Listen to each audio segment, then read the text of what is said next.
আকাশে বাতাসে ফুলের গন্ধ, নহবতের সুর, ঢোলের বাজনা, বাড়িময় লোকজন গিজগিজ করছে, লোক কুটুম্ব আত্মীয় স্বজনের গল্পগুজব, দৌড়দৌড়ি ছুটোছুটি, চা কফি ফুচকা ইত্যাদি খাবারের স্টল থেকে মানুষ তাদের ইচ্ছে মতো খাবার ছুটোছুটি দৌড়দৌড়ি হুড়োহুড়ি করে খাচ্ছে।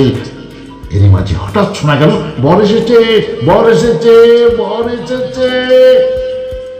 সবাই যখন একসঙ্গে পরিমরি করে বর দেখতে ব্যস্ত, তারই মাঝে কোণে সাজে সজ্জিতা চন্দ্রাণী নিভৃত এক ঘরের কোণে বসে গুমড়ে গুমড়ে কাঁদছে।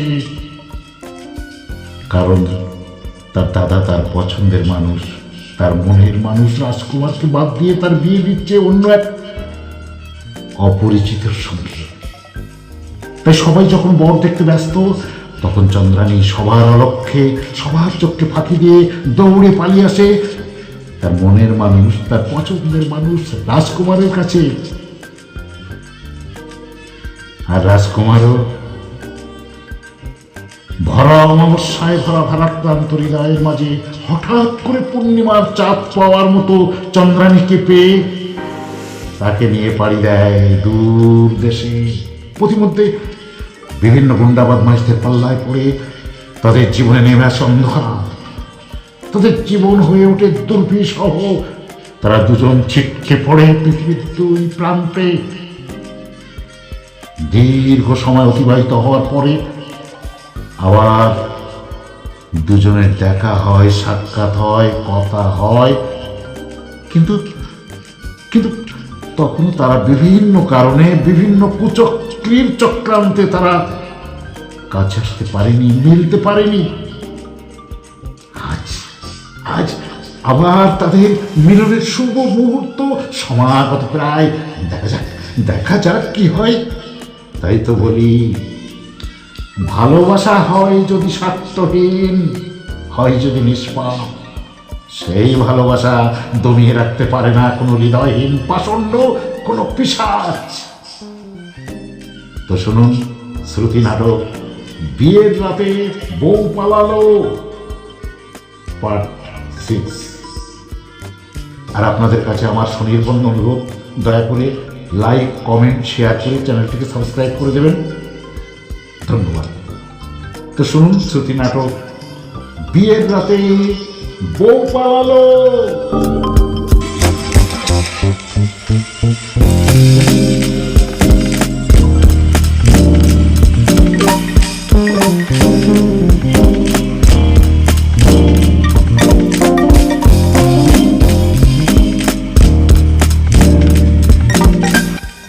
রাজ, আমায় বাঁচাও রাজ, আমায় বাঁচাও রাজ। না না, চন্দ্রা নেই, রাজকুমার নেই, চন্দ্রা নেই, রাজকুমার নেই, কোনো অতীতের মধুমিলনের পরিচয়। আজ আমার জীবন থেকে সব সব মুছে গেছে, সব মুছে গেছে, হারিয়ে গেছে, সব হারিয়ে গেছে, সব সব হারিয়ে গেছে। আজ শুধু আমি একা, শুধু একা, আমি শুধু একা। যেও না রাজ, যেও না, একটু দাঁড়াও। এই উন্মত্ত পশুটা তোমার চন্দ্রার সমস্ত লজ্জাটুকু চুরি করে নিতে চাইছে। তাকে তুমি বাঁচাবে না রাজ? রাজ রাজ তার চন্দ্রানির জন্য প্রাণ দিত প্রস্তুত, প্রাণ দিত প্রস্তুত, কিন্তু চাঁদনি বাইজির জন্য এক বিন্দু রক্ত চাইতেও রাজি নাই। আহ রাজ, নিরুপায় চন্দ্রা, আজ তোমার কাছে হাত জোর করে মিনতি করছি। জীবনে চন্দ্রা যদি কোনোদিন তোমার একটু ভালোবেসে থাকে, চন্দ্রার জন্য যদি সামান্যটুকু করুণা জমা হয়ে থাকে তোমার পাষাণ হৃদয়ে, তাহলে এই মুহূর্তে অসহায় চন্দ্রার নারীত্ব রক্ষা করে তুমি সেই ভালোবাসার মান রাখবে। তা না হলে আমি জানবো রাজকুমার রায় একজন ভীরু কাপুরুষ।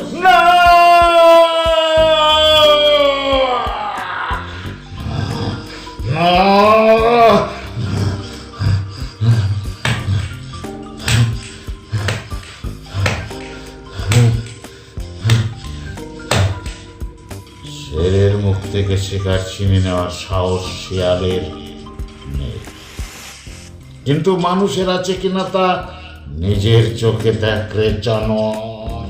দেখ, হুঁশিয়ার!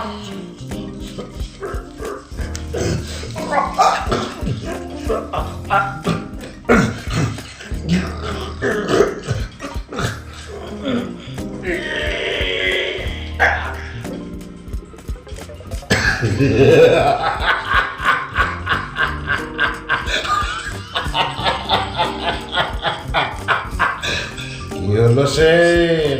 হ্যাঁ, পালিয়ে যাচ্ছিস কেন?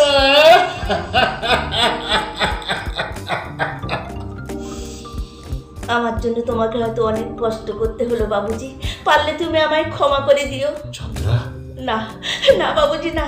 চাঁদনি তোমার কাছে সন্তাননি হতেই চেয়েছিল, কিন্তু তাকে তুমি আবার চাঁদনি করেই ফিরিয়ে দিলে। তুমি দেখে নিও বাবুজি, এই অভাগিনী চাঁদনি চিরকাল চাঁদনি হয়েই থাকবে, কিন্তু আর কোনোদিন চন্দ্রানী হওয়ার আশা নিয়ে তোমার কাছে আসবে না বাবুজি, তোমার কাছে আর আসবে না।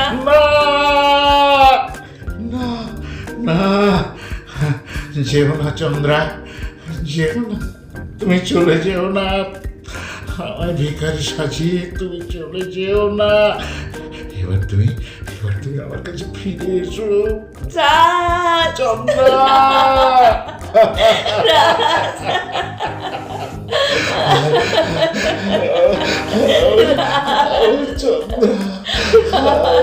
চন্দ্রা, চন্দ্রা, রাজ, রাজ, রাজ। কে আমার নাম ধরে ডাকলো? এর কণ্ঠস্বর যে আমার বড় চেনা লাগছে। তবে কি বাবা? রাজ, রাজ, বাবা, বাবা, বাবা।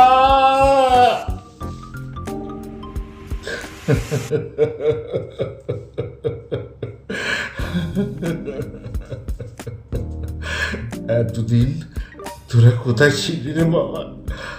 আমি যে পাগলের মতো তোদের দুজনকে খুঁজে বেরিয়েছি। দুর্ভাগ্যের কোলক ধাঁধায় আমরা সবাই একে অপরের কাছ থেকে হারিয়ে গিয়েছিলাম বাবা। আজ বোধহয় দুর্ভাগ্যের চোখে সূর্য উঠেছে, তাই হয়তো আমরা আবার সবাই আপনাদের ফিরে পেলাম। কিন্তু আমার মাকে দেখছি না। আমার মা কোথায় বাবা? হারিয়ে গেছে রাজ। হারিয়ে গেছে? হ্যাঁ, সেই দিন তোরা বাড়ি ছেড়ে আসার পর সুন্দর ব্যানার্জি তোদের খোঁজে এসেছিল। তোদের সন্ধান দিইনি বলে ওই শয়তানটা তোর মাকে গুলি করে মেরে ফেলেছে। না,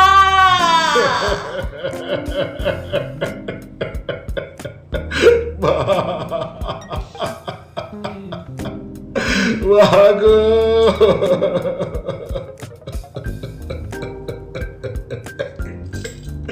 আমাদের সুখের জন্য তুমি এভাবে অকালে প্রাণ দিলে মা।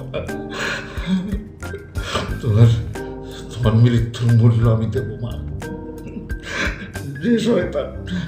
যে শয়তান তোমাকে আমাদের কাছ থেকে কেড়ে নিয়েছে, তারই বুকের তাজা রক্ত দু হাতে মেখে আমি নেব তোমার মৃত্যুর চরম প্রতিশোধ। না গো না, ওদের সামনে তুমি যেও না, ওরা বড্ড নিষ্ঠুর। হয়তো ওরা তোমার আরো বড় ক্ষতি করে দিতে পারে। তাই বলে ভীরু কাপুরুষের মতো সুন্দর ব্যানার্জির সমস্ত অন্যায় অত্যাচার আমি নীরবে সহ্য করব না। না চন্দ্রা, না। মায়ের অশান্ত আত্মা হয়তো প্রতিশোধের জ্বালায় চলছে। সেই জ্বালা মেটাতে রক্ত চাই চন্দ্রা, রক্ত, রক্ত। সুন্দর ব্যানার্জির বুকের তাজা রক্ত, তাজা রক্ত। না রাজ, না। আমি তোকে বলছি বাবা, তুই তাকে ক্ষমা করে দে। কিসের ক্ষমা? হ্যাঁ, কিসের ক্ষমা? যার জন্য আমার মা চিরতলে হারিয়ে গেছে, যাতে একটু বর্বরতায় বলি হয়ে গেছে আমার জীবনের এক স্বপ্ন। মুছে গেছে আমার সোনালি 7টা বছর, 7টা বসন্ত। তোদের বুকের রক্ত এই 2 হাত রাঙা না হওয়া পর্যন্ত আমার শান্তি নেই। তাহলে সবার আগে তুমি আমার রক্ত 2 হাতে রাঙিয়ে নাও দাদা। করে পাগল, ভাইয়ের রক্তে কি কখনো হাত রাঙানো যায়? তোকে যে আমি ভাই বলে ডেকেছি, কিন্তু আমি যে এই মেম সাহেবকে তোমার জীবন থেকে দূরে সরিয়ে দিয়েছিলাম দাদা, আর সেই অপরাধ বুঝছে আজও আমার অন্তরটা কুড়িয়ে কুড়িয়ে খাচ্ছে। তবু আমরা তোমায় ক্ষমা করলাম ভাই। না না না, চাই না, চাই না, আমি ক্ষমা চাই না। যে মহাপাপ আমি করেছি, মৃত্যু ছাড়া তার আর কোনো শাস্তি হতে পারে না। দাও দাদা, দাও, তোমার হাতের ওই ছোড়াটা তুমি আমার বুকে বসিয়ে দাও, বসিয়ে সেই প্রতিশোধ নাও। হ্যাঁ হ্যাঁ হ্যাঁ হ্যাঁ, আমি প্রতিশোধ নেব। হ্যাঁ, আমি প্রতিশোধ নেব, চরম প্রতিশোধ নেব, চরম প্রতিশোধ। আর সেই প্রতিশোধ নিতে অ্যাটমকে আমি না নারাজ, না না, আমার জীবনের, তোমার জীবনের চরম প্রতিশোধ নিতে সারা দুনিয়াটাকে তুমি ভেঙে গুড়িয়ে দাও। আমি তোমার সঙ্গে আছি। হ্যাঁ হ্যাঁ রাজ, আমি তোমার সঙ্গে আছি, কিন্তু এই অ্যাটমের যেন কোনো ক্ষতি করো না ভাই। বিবেকদা, এই অ্যাটমের বুক থেকে রক্ত ছড়লে আমার অভাগিনী বোনটার বুকটা যে খালি হয়ে যাবে। কে তুমি? আমি দোলার দাদা, পরিচয় জেনে আমি এখানে ছুটে এসেছি। তুমি কোন বিবেক দত্ত বাবা? তুমি কি সেই শ্রমিক নেতা?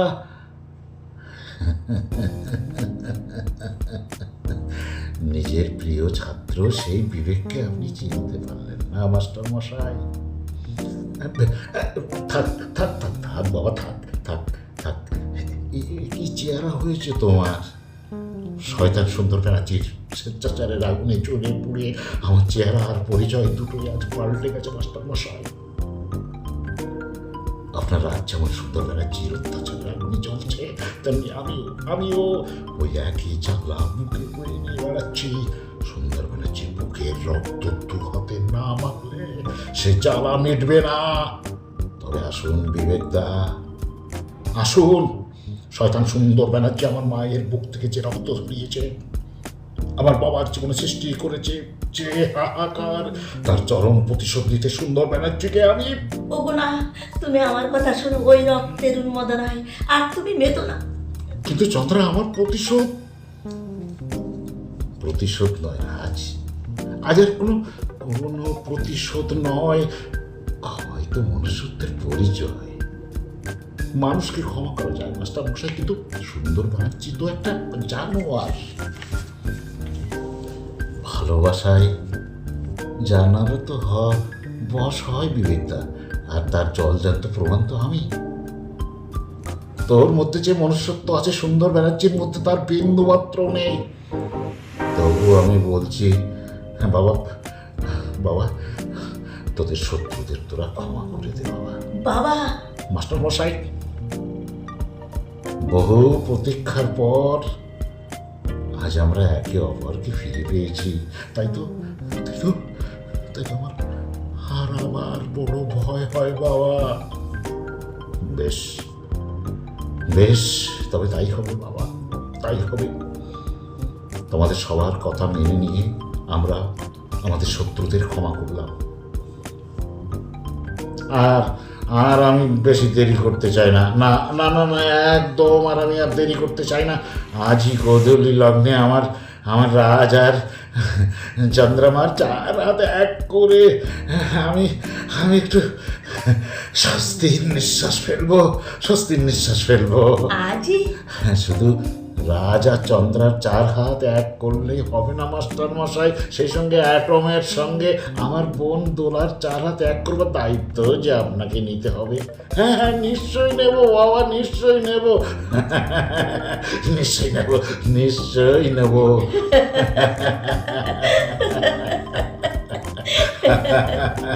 মোটেই না, আগে দাদার বিয়ে, তারপর অন্য কথা। ঠিক বলেছো তোলা, আগে দাদার বিয়েতে প্রাণ খুলে আনন্দ করি, ভালো মন্দ পেট পুড়ে খাই, নাকি বলো? এই শয়তানি, এই ভেতরে ভেতরে তুই এত কাণ্ড করেছিস। আমি না করলে কে করবে শুনি? এই নাও, ধরো ধরো, এই নাও গো নতুন বৌদি, এবার শুরু করো মালা বদলের পালা।